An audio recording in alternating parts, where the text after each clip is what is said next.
Ya podemos empezar. Buenas noches, bienvenidos a la presentación de este libro con textos de José Ovejero y de Justo Barbosa, La Casa del Armagedón. Voy a decir nada más que dos palabras con respecto al tipo de ediciones que hacemos nosotros. Son ediciones realizadas totalmente en forma artesanal, son ediciones únicas que no se reeditan, de 100 ejemplares, firmadas por los autores, por el autor y por el ilustrador, que en este caso Justo Barbosa.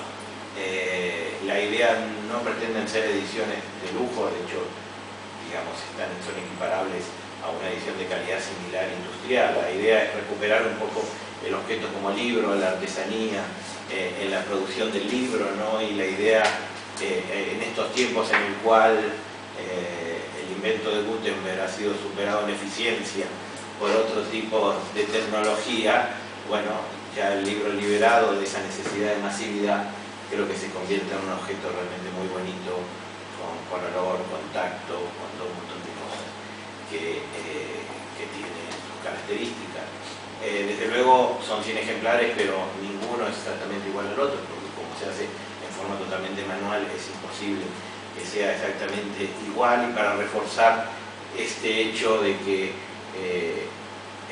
hay 100 ejemplares, pero cada ejemplar es único, a nosotros nos gusta mucho utilizar este tipo de papeles que son irreproducibles, son hechos a mano, y digamos, todos los ejemplares tienen estos colores, pero al no ser impreso por una máquina, estas ondas varían, ¿no? Yo siempre cito que me parece, es como una huella digital del libro, ¿no? O sea, todos tienen su papel, pero o sea, son 100 y es único a la vez, además por la numeración, además porque la firma no es exactamente igual, y demás. Nosotros estamos muy contentos de poder incorporar a nuestro catálogo a José Ovejero. Yo creo que es uno de los principales voces de la literatura española actual. Y bueno, esto surgió hace un tiempo.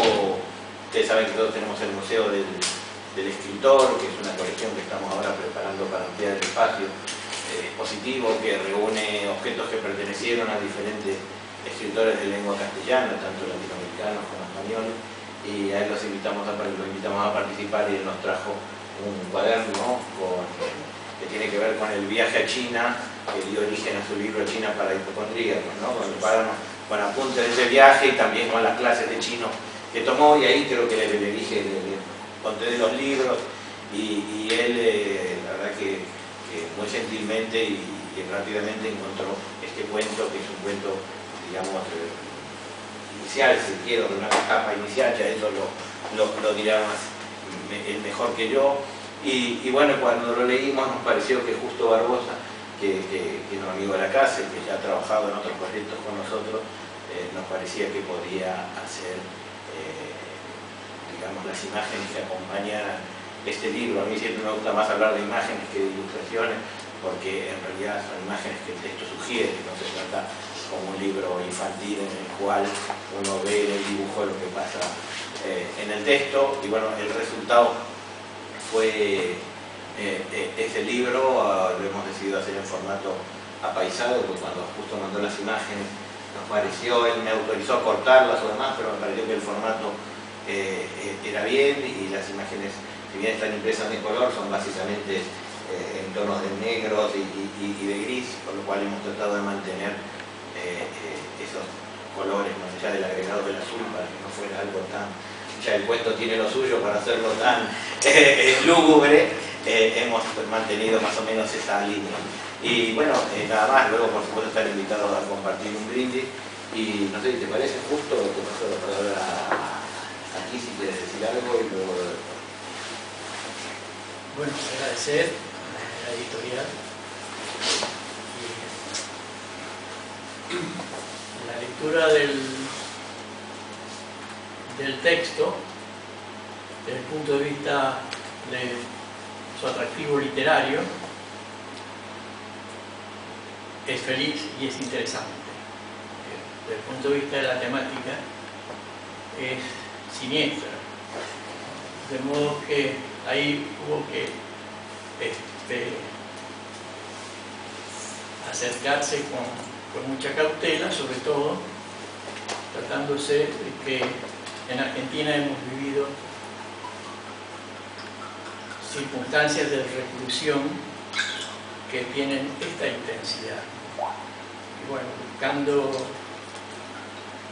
semejanzas para dar con imágenes que pudieran acompañar al texto, ahí me fui planteando temas que son muy de oficio, ¿no? Y también encontrando que aquellas situaciones que se vienen a la memoria cargan también a su vez mucha diferencia, pero el lado siniestro, que lo digo desde el punto de vista pretendidamente teórico, ¿no?,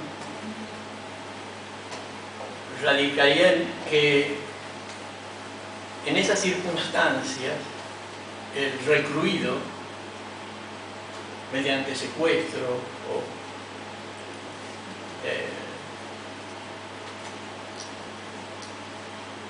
en algunos casos, la mayor parte de los casos, por tropas del ejército, ese recluido no sabe dónde va, no conoce a sus captores. Y el lado más preocupante que tiene este texto es que ese recluido conoce sus captores. Ese recluido conoce el lugar. Aquellos de Argentina por general no conocen el lugar. Y otra condición que lo hace diferente es que el recluido en Argentina podría decir, como una especie de tonta apelación de compasión, ¿no? Podría decir, oye, esto no se lo harías ni a tu madre. Esa expresión no cabe en este libro. Allí está la situación tan preocupante que ese ingrediente no tiene lugar. O sea que no hay clemencia para el personaje del libro. Esto es lo que puedo alcanzar a decir, y en relación a cómo me he ido desempeñando, como Ovejero tampoco nos da pistas precisas del ambiente ni del tiempo, he tratado de no dar demasiadas pistas, salvo una escenografía que está también en el recuerdo, en donde la reclusión se da en términos de oscuridades y de vendas, ataduras, trapos. Eso va configurando allí la escenografía. Y por otro lado, en relación a las siluetas que se ven allí, tiene que ver con un mundo que Ovejero señala, que está ahí en ese entorno, que son estatuas, un ambiente así que circula de estatuarias, imprecisas también. Y bueno, y las figuras están allí que podrían señalarse que estos son los gestores de esta reclusión, y aquí está una figura que es prisionera. Pero como tampoco tenemos fisonomías, por suerte, tenemos la posibilidad de generar figuras que están en formación, en estado de formación o en estado de deformación. Eso es la parte de oficio, ¿no? Y es lo que puedo decir. Muchísimas gracias. Pues lo que yo puedo decir es que estoy muy contento de haber publicado este libro por muchos motivos. Uno, bueno, pues porque no tiene uno tantas oportunidades posibilidades hoy en día de que lo dicen también, ¿no? Dos, porque tampoco es tan fácil contar con alguien que haga unas imágenes tan impactantes para dialogar con tu propia historia. Y tres, por el cuento en sí. La casa en Armagedón pertenece a lo que yo llamaría mis escritos de juventud, es decir, esos que escribía con, qué sé yo, 24 o 25 años. De hecho, creo que lo escribía a máquina todavía, me parece que todavía no tenía ordenador. Pertenece, bueno, pues a toda una serie de cuentos de los que salvaría muy pocos. De hecho, hace ya como 5 o 6 años un editor me propuso editar todos mis primeros cuentos y eso me obligó a la ingrata tarea de releerlos. Y al leerlos le dije, mira, te lo agradezco mucho, pero no se lo merecen. Entonces vamos a dejarlos ahí. Y de esa etapa hay como 2 o 3 que salvaría, que hoy todavía puedo leer con cierto agrado, pero de todos ellos el único que se me ocurrió un día pasarlo a archivo digital fue este. Yo sabía que quería publicar en algún momento este cuento. Sin embargo, cuando me han pedido cuentos para una revista, para un periódico, para una publicación en internet, para una antología, siempre lo he pensado como una posibilidad y nunca lo he entregado. A mí me parecía que este cuento se merecía otra cosa que esa vida tan efímera que te puede dar publicar en un periódico o en una revista. Será mejor o peor, pero yo le tenía afecto y me parecía además que marcaba de alguna manera el paso de ser un escritor, yo diría muy ingenuo, a un escritor que empieza a madurar. Cuando publiqué mi primer libro de cuentos, Cuentos para humanos todos, que publicó Destino por el 95, 96, por ahí, yo en principio iba a meter este cuento en ese libro, pero de alguna manera no encajaba con el resto y siguió quedándose ahí atrasado, pero siempre con esa impresión de, bueno, ya saldrá, ya llegará la oportunidad y ya lo publicaré. Y decía que me parece que marca un poco el paso a mi edad adulta como cuentista o como narrador, a mí como poeta, bueno, como escritor en general, porque es en esa época en la que empiezo a descubrir las virtudes de la ambigüedad. Yo creo que hasta entonces mis cuentos eran demasiado claros, decían con un exceso de claridad lo que el autor quería decir. Utilizaba demasiado a mis personajes como marionetas, no para transmitir un mensaje trascendental, pero sí para transmitir ciertas ideas, para que dijesen ciertas cosas por mí. Y en este cuento y en otros más de esa época, de pronto descubro que la ambigüedad es el espacio en el que dialogas con tus lectores adultos. Con los otros, digamos, te mueves en el espacio de la claridad, pero claro, para ser claro en literatura tienes que simplificar las cosas. La realidad es algo muy complejo. Si intentas expresarlo de una manera literaria clara, lo que tiendes a hacer es eliminar un montón de aspectos de esa realidad.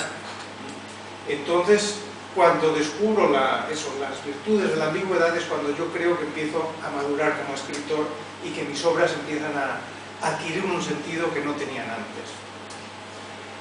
Por eso cuando vi las ilustraciones, los dibujos que había hecho Justo, una de las cosas que me alegraron muchísimo es que habías mantenido esa ambigüedad, que ese ambiente siniestro del que hablas estaba ahí, que hay esa sensación de encierro, pero que no es claro, no se sabe por qué, ni qué está pasando, ni has intentado dar más perfil a tus obras que a la mía, y me ha parecido que por eso dialogaban de una manera muy atinada. La historia no se la voy a contar, únicamente les doy un apunte, es una historia apocalíptica, obviamente, con ese título, una mujer encerrada en una casa, encerrada por su familia, por razones que no sabemos, y no sabemos mucho más, y está esperando una especie pues, de fin del mundo, que no sabemos si va a llegar tampoco, o qué tipo de rasgos tendrá. En el fondo se sabe muy poco, y a mí es una de las cosas que me siguen gustando de este cuento, que si funciona, lo consigue no a través de toda una serie de informaciones, sino a través de una atmósfera y de unas relaciones tensas y oscuras entre los personajes. Entonces, cuando de la casa del Centro de Arte Moderno del Museo del Escritor, que sé yo en qué funciona, hablasteis conmigo, me propusieron escribir o darles un texto, al principio no caí en ese cuento, pero al llegar a mi casa y ponerme a darle vueltas, dije, claro, ya está, era la oportunidad que estaba esperando el cuento, ¿no? Y por fin lo editen de una manera que que destaque el valor, ya digo, literario, eso lo juzgarán ustedes, pero desde luego valor sentimental que tiene para mí es una obra que para mí es clave en mi desarrollo como escritor. Así que bueno, pues por todos esos motivos yo la presentación de la casa en Armagedón aquí, en esta manera, con esos materiales, con ese cuidado, pues es una de las grandes alegrías que me he llevado como escritor. Muchas gracias.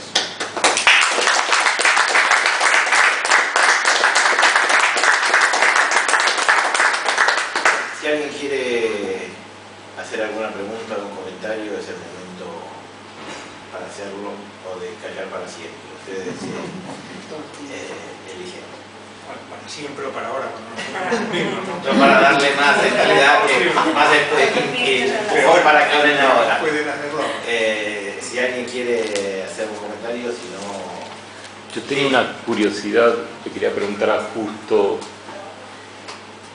justamente para no caer en el lugar común que imagen muestra lo que está escrito en el texto y el texto explica lo que se ve en la imagen. ¿Cómo fue la dinámica entre ustedes? Porque entiendo que una vez terminado tu trabajo se lo diste a José, que no hubo ningún tipo de... El riesgo era enorme. Pues es más bonito, bueno, ahora que contesté, pero su relación era con el texto. Vamos a contestar todos esa pregunta. Sí. Contesta justo. Sí, que pero, el intermediario. Sí.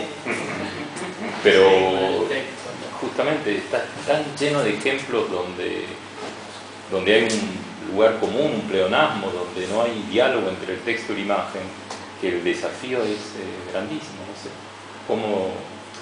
Diste ya algunas pistas, pero... Sí, está dentro de eso, porque también a las claras es una mecánica, ¿no? Si el texto repercute o no, siempre está detrás de las equivalencias, ¿no? Y se hace posible de una manera feliz cuando esas equivalencias no son obligadas ni van en paralelo.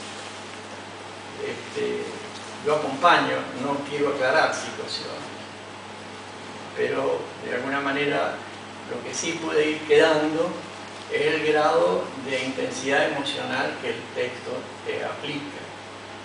Por otro lado, no soy muy despistado y me doy cuenta cuando en una zona apocalíptica no aparecen precisiones. Entonces hay un estado de alarma en donde comienza a tener interés palabra por palabra, comienza a tener interés el texto, fuertemente. Esto no lo digo yo, lo vienen diciendo. De hecho, lo clásico, es decir, un tifón tratado por Conrad permite no tener parámetros y tener mucha atención con el tema de las palabras. Yo creo que ahí está el fenómeno de la literatura que tanto se agradece. ¿Se quería decir No. algo? Yo lo que quería agregar es que esta forma de trabajo que tenemos en el 90% de los libros la trabajamos de esta manera. No nos interesa tanto un trabajo en conjunto, sino un trabajo a partir de... Normalmente, y aquí le mandé las ilustraciones a José, la mayoría de las veces los autores ven las ilustraciones cuando el libro está hecho. Y tampoco, digamos, nosotros sometemos a consideración el formato del libro al autor. Esto tiene riesgos, pero a mí me parece que es, digamos, interesante. Puede ser riesgo que no le guste, bueno, puede ser que no le guste. alguno, pero yo creo que el texto, José aporta el texto, de ese texto justo saca lo que él encuentra, ¿no? Y de esas dos cosas, bueno, yo dije que por el formato de las ilustraciones pensé en el formato, el color por el ambiente y demás. Creo que ese trabajo, que puede ser, yo nunca lo he visto como riesgoso, pero yo creo que es, digamos, enriquecedor en ese sentido. O sea, no es el libro que José hubiera tal vez querido tener, es el que se armó a partir del texto de él, las ilustraciones que él encontró en el texto y lo que yo encontré. Nosotros en nuestros libros no tenemos colisiones, a diferencia de las editoriales, nos esforzamos, creemos que cada libro en cierta manera nos define, nos induce un color, nos induce un formato, y creo que esta es bastante enriquecedora en este sentido. De hecho, José, bueno, el libro lo viste cuando todos lo has visto cuando llegaron hace su rato. La verdad que ningún autor me ha matado hasta el momento y si me han mentido, han fingido bastante bien, con lo cual, como no he tenido muchas catástrofes, seguimos trabajando de esta manera y todavía no hemos corrido riesgo de vida, ¿no? Pero me parece interesante esto porque es importante para señalar esta forma, ¿no? Por eso yo también hablé de imágenes, o sea, no nos interesa tanto un trabajo, sino precisamente porque el texto no va con él, ¿no? El texto, la gente que lo lea por ahí no sabe ni qué cara tiene él, ¿no? Y lo mismo las ilustraciones, creo que cada uno con los suyos da una visión diferente de la cuestión, y además cada uno se hace cargo de sus cosas. Los que tienen palabras, las demandas a él. Los que no le gusten los dibujos a él y la concepción del libro, bueno, me va a gustar mucho, ¿no? Bueno, no sé si alguna más quiere decir algo o pasamos. Tengo una pregunta sí. por curiosidad sobre el escritor. A mí me llama la atención cuando un creador juzga muy severamente su trabajo, que lo hace casi todos, ¿no? Esos primeros cuentos que están en principio desechados, ¿los ha podido leer algún editor, alguno de sus amigos, y han dado alguna opinión, o solo los ha leído? Bueno, al editor en cuestión no le di mis cuentos porque me preocupaba que si los dabas empeñase, a lo mejor en darlos, qué sé yo. Y al final el responsable último eres tú, ¿no? El autor, es a quien te van a pedir cuentas. Yo pensaba además que buena parte de esa obra la había destruido, incluida mi primera novela, hasta que acabo de descubrir que mi hermano, aquí presente, lo conserva. Destruí mis ejemplares. Chantaje. Y ahora, de muy poquito tiempo, he descubierto que no, que están ahí todavía. Pero es verdad que a veces puede ser uno demasiado injusto consigo mismo. Hoy en día, en realidad, no lo destruiría. No sé si la edad me va volviendo más clemente, pero no clemente con la obra literaria, sino con lo que significa eso, no sé cómo decirlo, para la obra posterior, porque es demasiado duro juzgar al aprendiz, ¿no? Aquel que está haciendo sus primeros pinitos, y decirle no, hoy yo escribo mucho mejor. Bueno, sin ese aprendiz yo no escribiría como escribo hoy. Entonces, bueno, pues lo conservaría más por esa razón que por el valor literario que les adjudico, que la verdad es que no es mucho. Pues me parece una actitud admirable en esta época en que la gente recupera hasta la última palabrita que escribió en una servilleta en un bar y la publica, ¿no? Entonces me parece que esto es cierto que todos los que nos interesamos en un autor después nos gusta descubrir el camino, ¿no? Que ha ido siguiendo, pero es importante eso también, que se lo vea como un camino y no como obra cumplida, y yo creo que el autor tiene todo el derecho de decirle a los editores no. Siempre pienso en el caso, ¿no?, de este pintor francés de Rouault, que tuvo un juicio con su galerista porque él quemó cosas, porque no quería que eso subsistiera. Tenemos el caso de Borges también, que había dicho este libro nunca más se debe editar. Y bueno, aunque esa fuera su voluntad, en el fondo los lectores estamos contentos de poder descubrir cosas que tal vez no los satisfacían más, ¿no? Ahora, a mí una cosa que me gustaría es oírle leer una paginita. ¿Puede ser? En cuanto a lo que dice, mi decisión tan drástica tiene también que ver con que yo me he dado cuenta de eso, de que una vez que alguien es famoso, de pronto empieza a sacar una serie de escritos inéditos y dices, claro que estaban inéditos, son malísimos, ¿no? Entonces yo los he quemado o los he destruido no por humildad, sino por gran confianza en mí mismo. He pensado, un día seré importante y entonces alguien me va a pedir Por exceso de vanidad. eliminar esa posibilidad. Si alguien no recuerda ahora quién es, pero decía que somos responsables de lo que le dejamos a la humanidad, a los que vienen después, porque, por ejemplo, los hermanos, los hijos, no van a quemar nada, no van a tirar nada, y si nosotros no hacemos una selección... Bueno, no tendríamos En este caso el único responsable soy yo. Y eso además que hace no mucho me lo pidieron para leer, dije que sí, he cambiado de idea. Que lo quiera leer tiene que ir a mi casa. No va a salir de allí. No va a salir de allí. No, pero que dejamos una habitación entera llena de fotos, nos pasamos el día haciendo fotos o textos o borradores, notas. Y no venir después a quemar todo eso, sea bueno, malo o... Desde luego, si un escritor no quiere que se publique, tiene que publicarlo. La historia de literatura está llena de instrucciones contradichas por los herederos, por los amigos, algunas cosas maravillosas como el caso de Kafka y otras no tan maravillosas. Pero es así que mejor si no quieres quemarlo, porque a la larga eso va a salir. Bueno. Sí, bueno, a mi agente, cuando contraté a un agente, me preguntó, ¿hay alguna obra que no quieras que salga nunca a la luz? Sí, una que en realidad ya tenía porque ella me pidió todo lo que había publicado, no lo que había publicado, no había publicado nada, todo lo que había escrito, bueno, pues para echarle un vistazo y no le di todo, hay parte que se me habría ocurrido, pero una de las novelas que le di, también le dije, pero esto no se publicará jamás. Ahora, soy consciente de que si no lo has destruido, pierdes el control en algún momento, cuando te mueres.